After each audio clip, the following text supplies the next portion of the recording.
G'day, I'm Trent Maxwell. And I'm Lee Mason. We want to welcome you to our Live, Learn, Survive podcast. Since 2018, Lee and I travelled the globe, met face-to-face over 36,500 children in 6 countries across 3 continents. We created a series of award-winning children's books, a global online education program, and are founders of the Live, Learn, Survive charity, all focused on teaching children and young adults life skills that will not only help themselves but help others too. We're on a mission to spread awareness about fire, water, and first aid education to inspire the next generation of first responders. So join us for the next half an hour with some fun, inspiration, and kindness, and we'll try and learn something too. How are you this week, Lee? Welcome aboard. Maxi, I am good. How are you? I'm great. It's been a couple of weeks. I was over in the Philippines. Yes, and someone might not have missed us, but a couple of people might have missed us because, we can tell them now we're sort of, the podcast is kind of moving house. It's going to a new home. New home, and it's changing up a little bit, but rest assured, the day-to-day or the week-to-week stuff that we've done in the past will still, still bring you a podcast as much as we can, but we're going to be pivoting more towards charity-focused, guest-focused, and revamping the podcast. Yes. After 180 podcasts that we've done, 180 podcast plus that we've done, it's time for a change. It's evolving. It's got a new house and it's evolving. So yeah. So saying that though, we've got a special guest this week. A special guest? Are you kidding? The most of the specialist of special guests. He's one of the best. One of the best. Very important person to us. Very special person to us. And we like to know him as Big Wave Dave, but I think in a moment I should formally introduce him. Yes, go for it. I look forward to this chat. It's going to be a good one. Okay, so Maxi, today, one of our favourite days, we are being joined by our dear friend, Mr. David Lawrence. So David Lawrence is a professional comedy writer who's written for many TV shows and in the corporate world has played many pranks on some of the biggest companies in the country. Nowadays, he's best known as a children's author. And while his books are always funny, they contain some pretty important messages for kids. Some of the books that David has written include Anna Flowers, the Fox Swift series, the Ball Star series, and of course, the magnificent Maxi the Lifeguard series, and his latest, the Magic Pen series. David is passionate about encouraging children to read and is a proud ambassador of the Indigenous Literacy Foundation. So let's welcome him, our dear friend, the legend that is Mr. David Lawrence, or as we affectionately call him, Big Wave Dave. Welcome David. Welcome, Great Dave. to have you. I didn't know who you were talking about with that intro. It was so kind, but much appreciated. And it's great to have the band back together today. The band is back together. Look, yeah. I read that, David. I barely knew you, if I'm honest, but it's like, we are the Three Musketeers. We've had such good times and fun in the past. And I think, as we get to know you and talk on this, we live in 3 different states. So I think that's testimony to our friendship and the amazing Maxi the Lifeguard series, how we were able to create it, what did we get together in person? 3 times? Yeah, 3 times. I think the first time was back in 2016 down in Bondi, Cafe Bondi. The second time down in Victoria. And then I think the third time was back down Victoria in Victoria. Too. Yeah, exactly. So sorry, we went to Hobart for the when we won the Stormy protest for the second book. That was a triumph. There you go. 2019 Environmental Award. You see, we're so excited to see you, David. We haven't even let you speak. We haven't even let you speak yet. Welcome. What would you like to say? Welcome.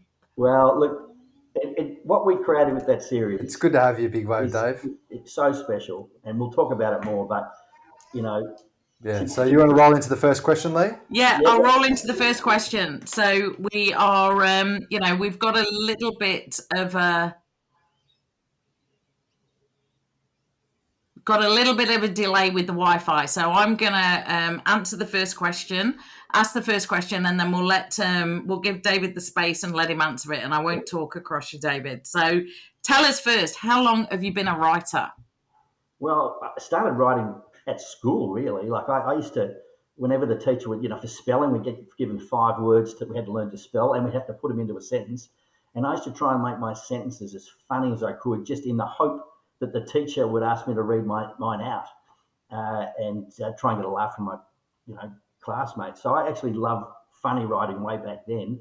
But in terms of getting paid to do it, that was probably in the mid-90s. I chucked in my job and started writing jokes for companies, and then started doing stand-up comedy, started doing comedy festival shows, and then started writing for TV in about 2001, and then wrote my first ever book in 2007. So, but, I reckon, like many people, all my life I've loved writing, and it's just to be able to get paid to do it is, I'm very lucky.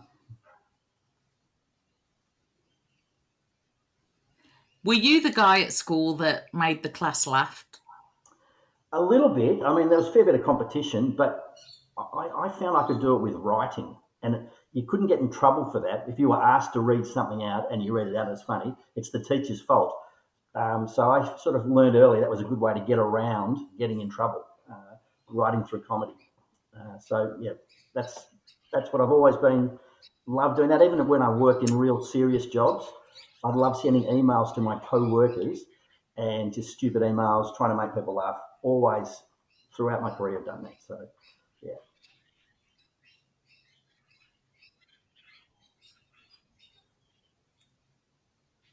Well, Dave, you've always made us laugh, mate. Every time we chat to you, you always have us in stitches, mate. Well, it's good, but it's a great trio. And I think the first time we ever met, we clicked, and that doesn't always happen when you've got a team, but that's beautiful when you've got things in common interest, common sense of humour, and when you're writing in a writing team, that's what you need, and that's what we had. So it made our lives very pleasurable, really.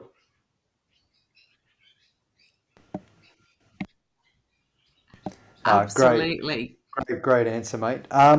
Mate, we love working with you. We've loved working with you in the past, and we continue to do some great stuff into the future. But going into the second question, we kind of mentioned it in the bio at the start, but how many actual physical books have you written? 14. I'm up to 14. The 14th one, Fin and the Pen, just came out about a month ago. So up to 14, and hopefully I'll get a few more out there before I keel over. But still, just love doing it. And yeah, so 14. Had no idea when I started writing how many I'd get to do, and people, keep saying yes. So I'll keep churning them out. Have you got any in the pipeline coming up? Any more? Like any more to bring the number up from 14? Yep, I've got planning on writing a new series, which I've done the first one of. It's totally different than anything I've done before. I've had a lot of fun writing it. No spoiler alert, but I'm actually, and we did this with the series we wrote together as well. I always run it by a group of kids in the age group that I'm targeting and get their feedback and make any changes before I go to any publishers or anything like that. So at the moment, it's in the process. I'm getting some really good feedback from kids, but it's totally different than anything I've done before, and it's been a lot of fun writing it. It's a bit autobiographical in a children's book, but it's pretty absurd as well. So I'm really looking forward to getting that one out there. Oh, intrigued. I await. So, in the intro, we said about you're passionate about encouraging children to read, and you're a proud ambassador for the Indigenous Literacy Foundation. Tell us about it and how people can support a foundation like that. Yeah, so the Indigenous Literacy Foundation, or the ILF, it's all about working with remote communities to help improve literacy skills, mainly amongst the kids in those remote communities. And the motto of the ILF is "Reading opens doors," which it really does. And that made sense to me when I first found out about the organisation. But it's pretty hard to read if you don't have any books. So that's the first thing the ILF do, is they provide books to remote communities. And last year alone, they sent 140,000 books out to over 500 different remote communities in Australia. So getting the books out there, it's just an amazing thing. I've actually got to see the kids when they get access to these books for the first time, and just the look on their faces. They hug the book to their chest that once they've selected it. They're all culturally appropriate books. And so that's the first thing that they do. There's a big, book supply program. My main involvement with the ILF is actually getting the kids to tell their own stories. So kids come out of these remote communities and they might come down to Sydney and get embedded into a big publisher, and they've got 1 week, 5 days to write and illustrate their own book, a chapter book, which is, we start with a blank bit of butcher's paper on the Monday and we just go. And these kids work their backsides off, and they've got to have it all written by the Wednesday because it's got to get printed on the Thursday.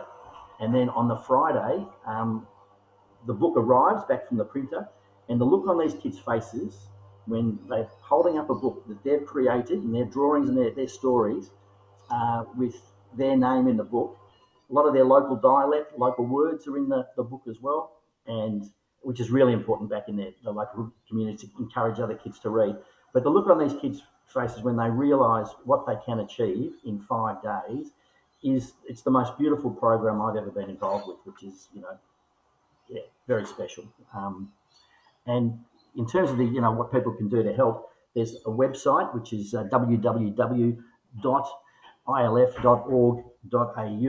and if people can go there, check out what the ILF do and all the different programs they have, and any donations people can give, and there's no government subsidy or funding or anything like that, so it's all reliant on people's donations. But for every $10 basically that gets donated, that puts one book in the hands of a kid in a local in a remote community, and who knows, that book could be the one that opens doors for that child that can go on. And I mean, if you can't read, you can't write, then it's really tough.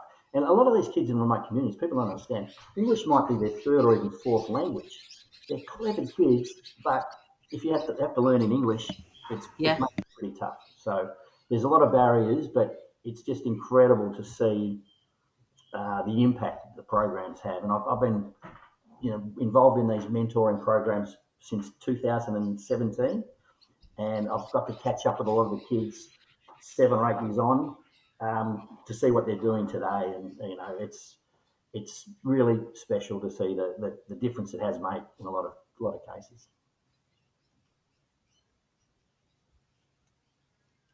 That's brilliant. And you can hear your passion talking about it, David. And at the end of that week, they feel proud, but I can almost hear it from you. It's like the sense of achievement for you as well. And, it's beautiful. Like like the pride for you as well. Yeah, there is, but these books... it's so awesome to hear too how the quick turnaround. Not only they're going from the remote communities, they come to Sydney or down in Melbourne, a big city, somewhere they probably haven't been before. They start doing, blank piece of paper on the Monday, the Tuesday, Wednesday, Thursday, and then they got something at the end of it. How good is that? That's such a cool experience, considering you're in the business and me and Lee have done stuff in the past with books. We know that the process can be months, even years. Yes. So the fact that they can turn around relatively quick, it's awesome. And I really encourage people listening to this podcast to get involved in supporting what you're doing. Yeah, and they've got to get used to using Mighty cards. Mate, going on to the next question, you pretty much... Yeah. So, sorry, Dave, there's just a little bit of a delay between the two. I won't speak over you, mate, but I'll just go into the next question. Sure. Can you give us an inspirational story about how reading has made a difference in the community? So, with, as I say, I think 2017 was the first time I worked with a group of young female students from Tiwi College on the Tiwi Islands. And there was a girl in that first year who was the youngest in the group. Her name was Bella. I hope she won't mind me using her name. She was fairly quiet, and they wrote a fantastic book as a group called Daparaka, which means a storm bird, about a girl who wanted to play in the AFLW. The next year, students came back, some had left or whatever. She came back in the second year, and she was a bigger voice in the group, and her writing had improved and her skills had improved.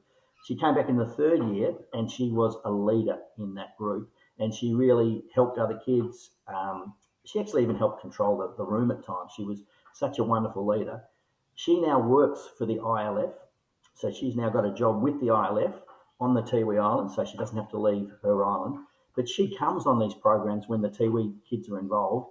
The program that she was on as a 15, 16, 17-year-old, she's now on that as a mentor for these kids who just love her, adore her, and she understands them. And the value that she gives to the program is, it's almost, you can't measure it. But she's also spreading the word on the Tiwi the whole time now on the importance of literacy and, encouraging kids to read throughout the whole island. And that's just one story out of many, many ones. But yeah, I'm so proud of her and of the ILF for seeing her talent and getting her to share the importance of literacy and reading amongst her, people that she loves.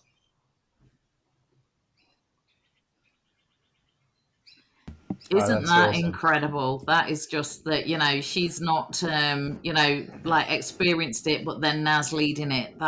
What a story. That is almost like the best advocate you could have for the program, isn't it? That's what it's all about. So yeah, incredible. So David, TV comedy writing. Tell us about this. How do you go about writing comedy for TV? Well, to getting into it's the hard bit. We had no idea what to do. This is my business partner Joe and I. We were doing corporate comedy, stand-up comedy, and we started doing comedy festival shows. And for those comedy festival shows, we'd film little sketches, comedy sketches that we'd perform. And Channel 7, we've discovered we're looking for new talent. So we sent our sketches into Channel 7, and like what can happen, the phone rings and it's a life-changing call. Channel 7 said, we really like what you've done on those sketches. Can you come in and talk to us about a new TV show? And Joe and I are very excited. We're at Channel 7 giant ballroom, massive table. Joe and I are at one end of the table, the Channel 7 execs at the other end of the table. And they said, Joe, we'll start with you. You've got beautiful comedy timing. You're a great actress. You're stunning looking. We'd love you to be a core member of the cast in a new show we're going to call The Big Bite. And I thought, this is so good. And then they turned to me and they said, David, we've seen your acting. Obviously, you're the writer in the group. So they didn't want me to act in the core cast. They just wanted Joey. And that's so sad. But the best thing about that was I got to write on a sketch comedy show. First job in TV. You'd turn up at Channel 7 into the writer's room. You'd be surrounded by some of the funniest people I'd ever met. They'd go, look, we need you to write some sketches set in a World War II trench or on a beach or whatever. And it was just so much fun. I couldn't believe you actually got paid to do this job. And you got to work with some incredibly talented performers. And in terms of just writing sketch comedy, I reckon that really helps you writing children's books as well, because like in all the scenes that we talk about, Maxi and Lee on the beach, that was one of the things you'd have to think about. Think about the things that can go wrong on a beach. Think about the funny things that people can do on a beach. There's sand cream, getting that in your eye, or sand in your face, or bitten by a crab in a bad spot. All those sort of things that you think about as soon as you hear beach comes from, having to write sketches about those things. And making scenes funnier in books is really important for kids to encourage them to read. And a lot of that skill, I think, comes from just having to come up with so many different ideas every day, working for sketch comedy, which is still one of the most fun jobs I've ever had. That's real working under pressure, isn't it? What do they call it when you have like writer's block and like that? That's tough when you've got to go to work and your job is writing jokes. No, it's much harder to be doing discounted cash flows and doing work that you hate. And I think that's what I really learned. It's if it's what you're meant to do, then you just Yes. do it, and it doesn't seem like work. And especially if you're surrounded by good people, and I think that's important too. But yeah, Mm. to me that was fun. It wasn't. It didn't appear like work, and I'd still do that for free. No, don't say that because I would like to get paid for it, but it's just a fun job to do. Yeah. Yeah, no, it's such an art to be able to come up with comedy or sketch comedy. And over the years, even from when I was a kid, watching some of those funny shows on TV, and going back to even before with the Paul Hogan show and stuff like that. Some of those sketches are a testament to time. With absolutely, you can watch them now and you'll be still in stitches, even though it was X amount of years ago. But yeah, no, it's a true art, and it's good to hear that you're still loving what you do, mate. It's awesome, and kind of moves into the next question. How was the process of co-writing and co-creating Maxi the Lifeguard books 1, 2, and 3? That's a great question. And I don't know if you remember this. You mentioned it at the top. We first met at Bondi Beach, and I'll never forget it because whenever you're doing a writing a book with other people, it's Yeah. important you get on well, you've got the same goals and all that sort of thing. So we were meeting just to actually find out if it was going to work, and we'll meet each other, and then we'll go back, have a a bit of think about it, and then if we're happy, then we might go on down the track. And anyway, 2 minutes after meeting you both, we were brainstorming ideas for the book. Straight away, we clicked. Straight away, your passion for wanting to help kids and prevent drownings was just, it was infectious. And so we just, it was so simple because we clicked. And, we knew what we wanted to get out of the books. One life saved. Mm. It's worth doing what we're doing. And I'll never forget that meeting and how much fun it was and how my brain was exploding with ideas, popping off. We were bouncing ideas off each other, characters we were developing. In the first, 5 minutes after we met, it was a really important meeting. But and as Lee mentioned before, we're in three different states, so that sort of made it a bit more difficult. But we made the most of when we did catch up, and we did a lot of brainstorming then. And one thing that was really good that really helped. I mean, I've got no idea about life saving and all the IP that you guys have. So what Maxi would do is he would send me recordings of, how to save someone on a board, or all the real nitty gritty stuff that a lifesaver does, which was fantastic because it goes into the books, and it's really important that it does because kids are going to learn from that. But also, it meant that I could hear Maxi's voice in my head when I was listening to the tapes. And as a writer, that really helps because you've got the voice in your head, and even though it's young Maxi in the books, it was you Maxi that was there.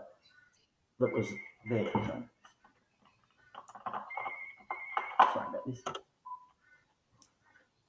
Had a phone going off. Apologies. But yeah, so Maxi's voice was really important. You know, Yeah. David, I was thinking like something that's really, that's okay. No. Yeah, And you know what I was going to say with that? When we think about this now, we're sitting here on like a Zoom type thing and whatever. That was 2017. No one did Zoom. yeah, We yeah, were doing and sending voice recordings. We didn't even have a Teams or something like this. We weren't on the digital online meeting world then. It was pre-COVID. It was 2017. So we didn't even do that. It was all phone calls, which yeah. is equally, can you even imagine now that we don't have Zoom meetings? That seems insane, but it wasn't around then. Yeah, and it would have made it a lot easier, the process, but it was still, I still love the way it all sort of came together and it evolved. But it was, yeah, if you trust the other people that you're writing with, then it makes your job so much easier. And it's like anything, you got a common goal. And that's what we had from the first second that we met, I reckon. So that made it a lot easier.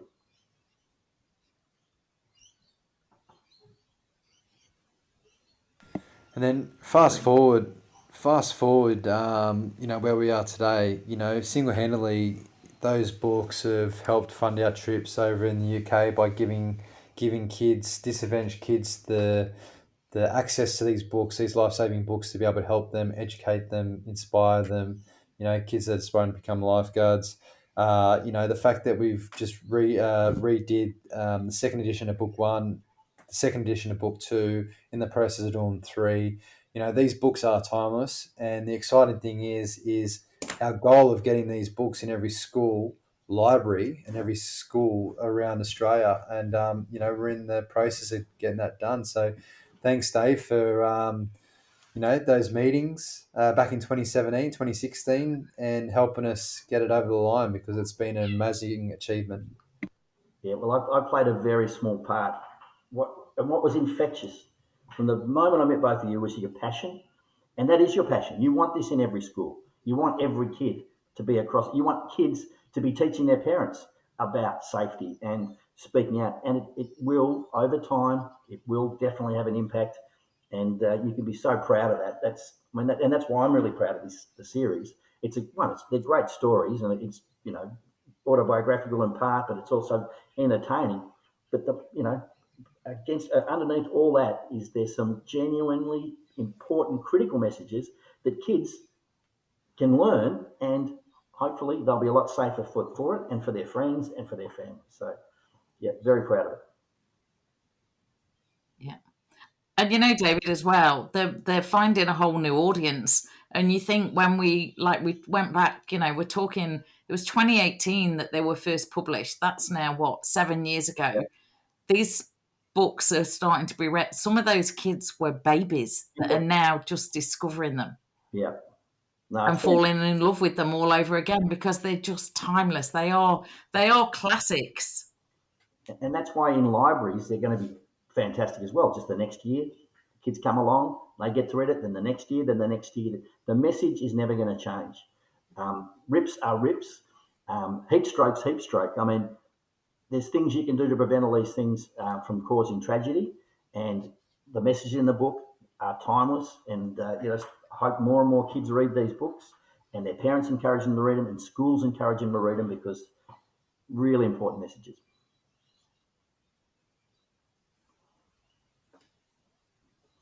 Yeah. Definitely. Well said. You're up, Lee. Okay, so David, best piece of advice that you've been given that you'd like to share for others? I would say my dad, may he rest in peace, said the best bit of advice he gave me was keep things in perspective. And that's, I used to think, if things went wrong, it was the end of the world. And it's interesting. My job as a writer is so easy, so cruisy.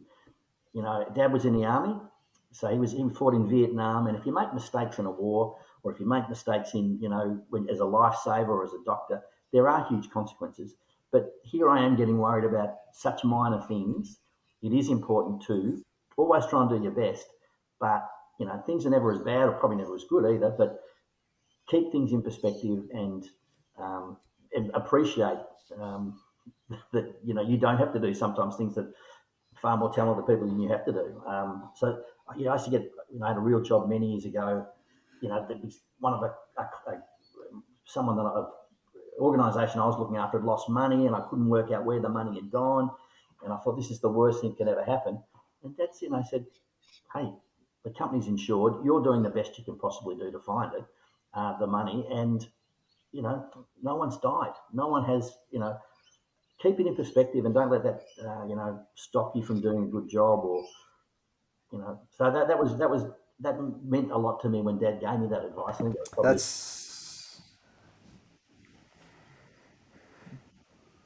Really good advice. That is good advice. Mm. Everything in perspective, because for someone, something so small for some person could be the biggest thing of their whole life. So everyone's different. Everyone sees things differently. But if you within yourself have a bit of perspective and a bit of a big breath, step back, reassess, and have a different look in a different light, definitely makes things better. Yeah.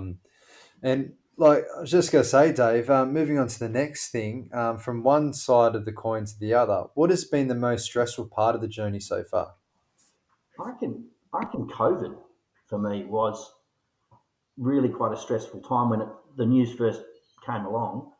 March 2020, we had bookings with our business from March through to December. It was a really busy year. All of a sudden, gone, wiped. We didn't have any live performances. We couldn't do any of that. And I had no idea what I was going to do. And that was a pretty scary sort of time. I would have been far. I felt really sorry for people if you just bought a restaurant in Victoria, or you were young and you're just starting out. But I remember finding that was a really stressful stressful time because you just didn't know what the future was going to hold and where things were going to go, and would it ever come back to where it was before? Even when the technology came in, would we be able to do the jobs that we did with the new technology? So that was probably the most stressful part of it. Financially, what happens? Is the business now worthless? Yeah. Really. We'll just talk. Yeah, I was just going to say, Dave, me and Lee, we had the similar struggles. Pretty much all our staff was face to face, going around schools doing stuff face to face, or doing stuff with the books out and about. And literally overnight, we go, how can we keep Live, Learn, Survive going? We started doing, trivia nights, Kajabi trivia nights and games and Quizzes. quizzes, and Zoom obviously took off, and we started doing Zoom calls, and we created Maxi's Rescue Squad where we were talking to people from, I think 40 countries across the world. So, there's a very stressful time for a lot of people, but in hindsight, and talk about perspective, is gave us an opportunity to, get out of a comfort zone, create different things, and try and be ahead of the curve of that silly, crazy time. But moving forward, if we didn't do some things from when we did in COVID, we probably wouldn't be where we are today. Who Yeah. knows where we would be? So, So how did you? So with what? So how did you deal with it? Sorry, Maxie, I didn't mean to say. So did you have to change the business, or how did you deal with it? Well, at the first thing was there's nothing we can do. That was our initial thing. And I came down and helped look after my father. We helped Mum look after him down the coast. And what I did that really helped me is I said, well, I need a goal. I need something that's going to get me out of bed, doing something every day. So I said, I'm going to write a book. So that was the first decision I made. I'm going to write a book. And I got up at 6:30 every morning, was at the desk by 7:30 at the latest, and I would write for 6 hours, and I'd get some exercise in the afternoon. So that was the first thing I had to do. And again, that was a positive that came out of COVID. I got to write, a new series.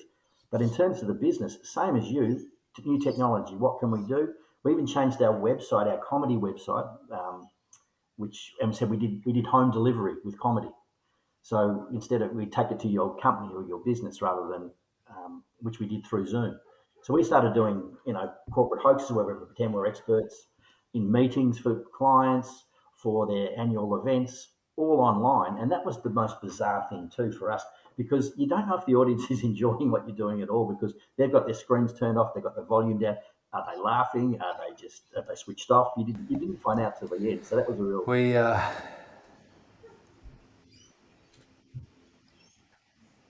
Yeah, I was gonna say we found that when we are doing the zooms to some schools, we were in some schools, and Yeah, I'm just talking to a screen, talking about water safety and fire safety and first aid. It obviously comes second nature to me, and Lee will be there with me, and we'll just see a blank screen, or we'll see a kid at the front like picking their nose, or someone just, I don't know, like people It's talking, and hard. it's tough, and you know being a fan of some comedians around Australia and around the world, they occasionally talk about it on podcasts about how hard it was through Zoom and through Teams having to entertain, because a lot of people's charisma and energy is by moving and talking and working the room. So, I'm glad that it's still kind of around, but I'm glad that it's gone and things are back to normal and everything's opened up and we can travel again and we can do,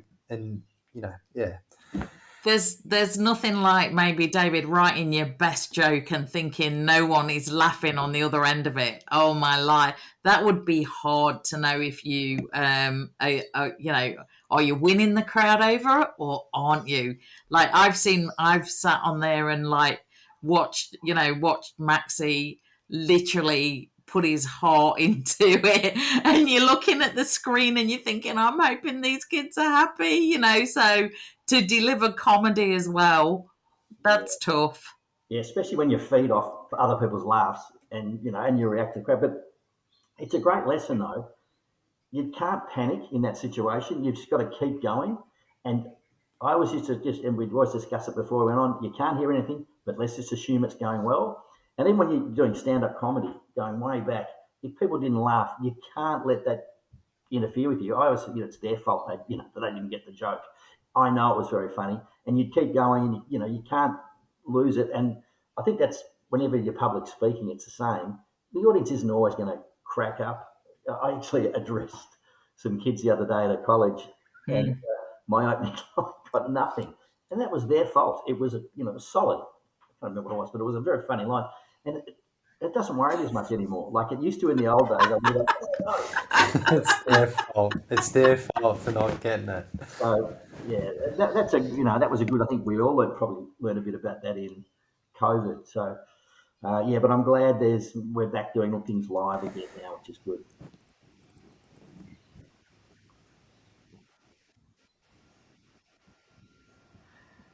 Yeah, good stuff, mate. On to the next question. What is your next career goal? What's the next plan for Big Wave Dave? Well, I mean, I still love the work I'm doing. I think I mentioned before I'm doing this new book, which is going to be totally different, a new series. So I'm really excited about that. So I'm going to keep going with the writing and all that. With the Indigenous Literacy Foundation, we're about to launch 2 new books. One we wrote with the girls last year, and this is officially launched them, and one the year before. These are with the Tiwi girls, called Tiwi Girl Hunters, books 1 and 2. And I'm heading up to the Tiwi Islands to celebrate the official launch with the girls over the 2 years who have written them. And they're really funny books, lots of Tiwi words in them. And the girls always threaten to take me hunting, but I would die. I would not survive 2 seconds in the Tiwi bush. But the girls always say, "We've got to take you, Dave. We've got to take you," and that might happen while I'm up there. So it's good that we're doing this now before I go away, because I might not come back. But maybe a couple of comedy sketches from that hunting trip in the Tiwi Islands. Absolutely. Would be great. Yeah. So, David, if you weren't an author, comedy writer, like we'll say writer, what do you think you would be? Well, I used to be a financial analyst and worked in stockbroking. So I used to have those jobs, which I hated. But I know now I could never go back. But that's what I was originally. I reckon if I had a job now, I'd be a YouTuber. Probably not a very good one. That's what I'd be, a YouTuber. I'd just be putting up funny sketches on the YouTube and hoping someone would watch it. And it's when I go to schools now, I ask kids, "What do you want to do?" So many kids, "I want to be a YouTuber. I want to be a YouTuber." Yeah, maybe that's what I'd do too.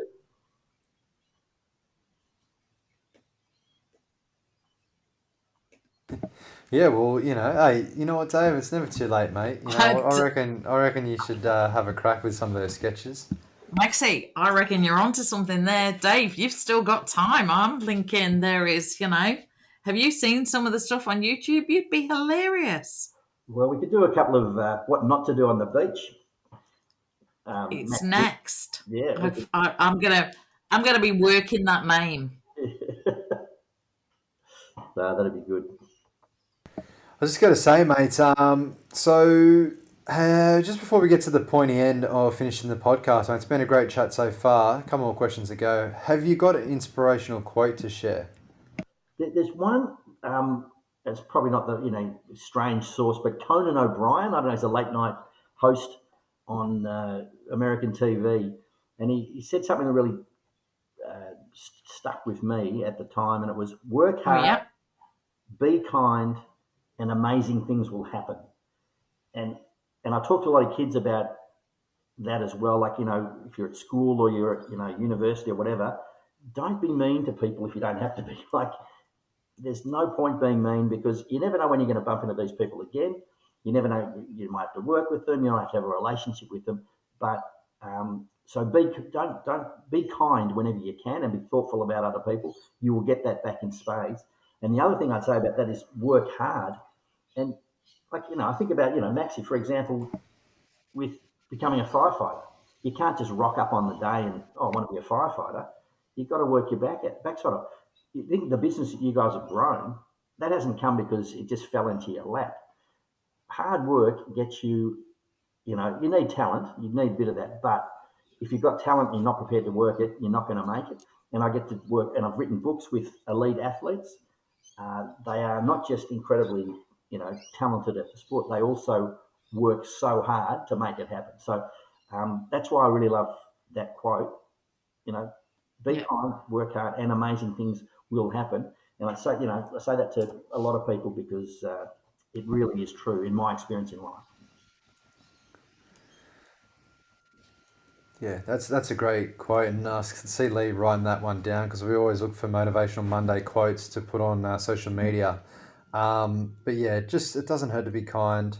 Good things happen, and you know what? Don't burn your bridges. You never know when you get to bump into that person one day again, or someone might be in a room and an opportunity might come across their desk, and they go, "Do you know anyone that's in this space?" And they go, "Yeah, I know so and so that's in this space." But if you burnt that person, they're not going to recommend you to a front of a board of people, or yeah. So I understand what you're saying. It's very important to make sure that you keep relationships open, and just be good and be kind along the way. Imagine turning up for your first day at work and you see that your manager is someone you gave a wedgie at school. It's not going to end well. So yeah, be kind. Be kind.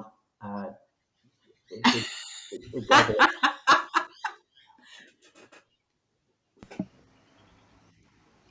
Absolutely. So, David, that's possibly the advice you would give to your 16-year-old self. But is there anything else?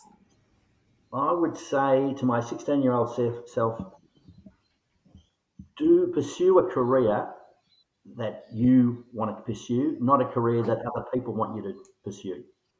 So yeah, I think that's really important. And Yeah.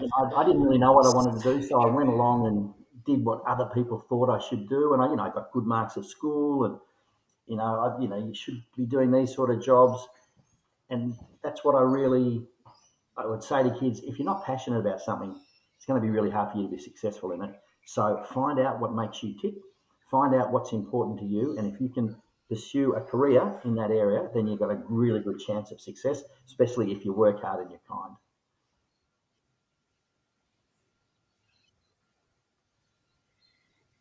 That's So a true. really good answer, and your 16-year-old self, Dave, will be very happy with that advice, I think, mate. He was a lot skinnier Um, and he had much what better. we do at the end for every guest and for every podcast that we do, what we do at the end of each podcast is we ask our guests their happy-go-lucky favorite song that gives them a bit of a spring in their step. Have you got a song that you can give to us to put on our Live, Learn, Survive Spotify playlist? How far do you go back? You can go back anything, mate. We've got everything from German pop to Korean K-pop to Johnny Diesel and Jimmy Barnes and Ed Whatever Sheeran. you Whatever want, you Big want, Wave mate. Dave. So here's a song that put a smile on my face from the first time I heard it, and I would have been at high school, and it's the B-52's Private Idaho. You might have to Google that one, but it was such a fun band, Private Idaho, Idaho. by the B-52s, and you'll love it, Maxi, because it's got a bit All of right. a feel to it.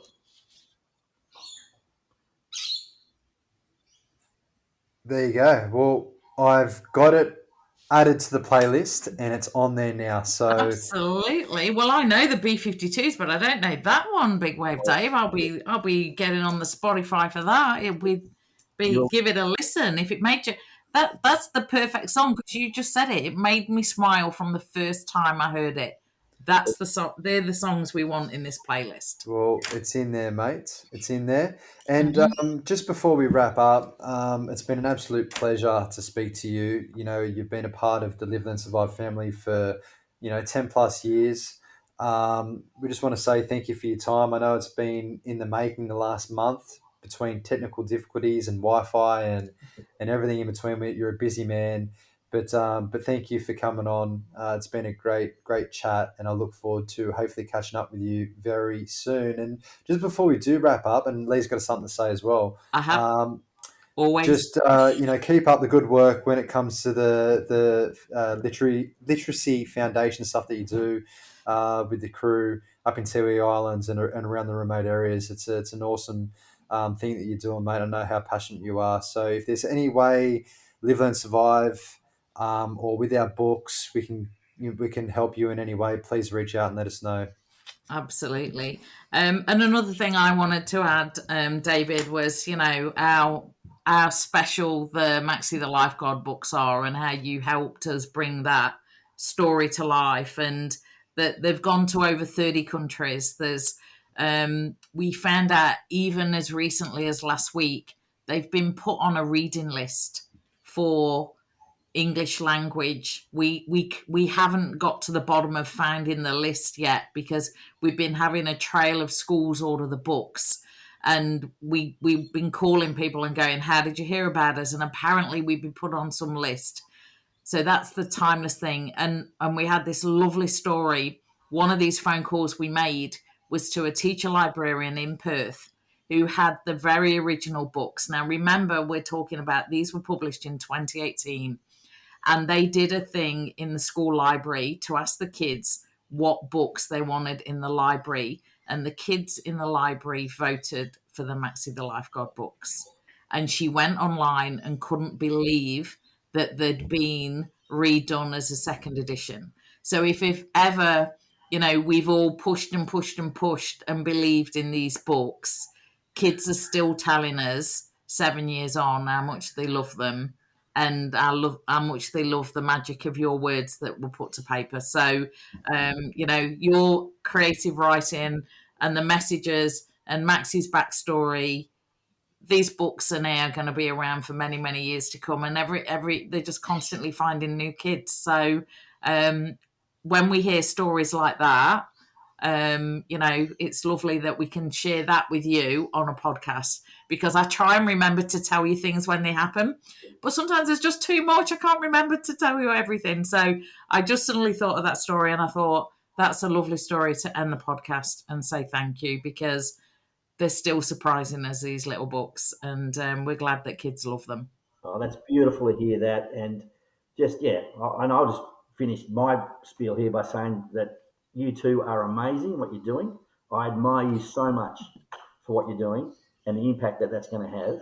So, and I knew this the first time I met you. As I said, I'd like to buy shares in both of you, because that's a stock that's going to go up and up and up. And you are taking over the world with your programs and with the books, and you deserve all the success you're getting, because I know how hard you work.